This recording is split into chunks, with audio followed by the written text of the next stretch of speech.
ভিডিওটা একটু দেখা যায়। ইমাম মাহদী আবার কখন আসবে?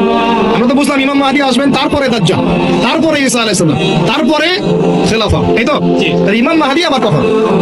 আমাদের বুয়েটের মাহদী বের হয়, পাঞ্জাব থেকে মাহদী বের হয়, হ্যাঁ, বাংলাদেশের ওই কোনায় মাহদী বের হয়, সৌদি আরব থেকে ওই কোনা থেকে মাহদী বের হয়, হয় না?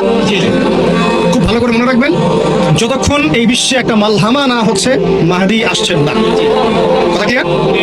এই বিশ্বে যতক্ষণ একটা মালহামা না হচ্ছে মাহদী আসছেন না। তিনি আসবেন ফাতিমা রাদিয়াল্লাহু আনহার বংশ থেকে। কার বংশ? তার আসল নাম মুহাম্মদ। কি নাম? তার নাক উঁচু, নাক একদম উঁচু, খাড়া, কপাল চওড়া, চেহারার গড়নটা আমাদের নবী সাল্লাল্লাহু আলাইহি ওয়াসাল্লাম।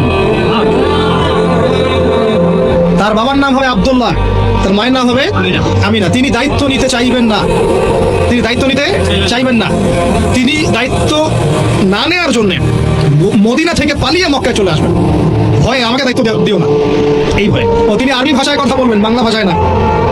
এখনকার মাহাদিরা পাঞ্জাবি ভাষায়, বাংলা ভাষায় কথা বলেন, ঠিক আছে? এবং এই কাবা ঘর যেটা আমরা তাওয়াফ করি, এখানে যে হাজার আসওয়াদ আছে না, আর এই যে হাজার আসওয়াদ আর মাকাম ইব্রাহিম, এই দুটো জায়গার মাঝামাঝি মানুষ তাকে চিনে ফেলবে, এই তো মাহদী। তার হাতে মানুষ বায়াত নেবে 313 জন। কতজন? ওই তারুদ বাহিনীতে 313, বদরও 313, এখানেও 313। এবার শুরু হবে আসল খেলা। এবার প্রথমে ওই আরবেরই একটা গোত্র, বনু কালব। কোন গোত্র? এই বনু কালব এই ইমাম মাহদীর বিরুদ্ধে যুদ্ধ করে, আল মাহদী এই যুদ্ধে জয়লাভ করবেন ইনশাআল্লাহ।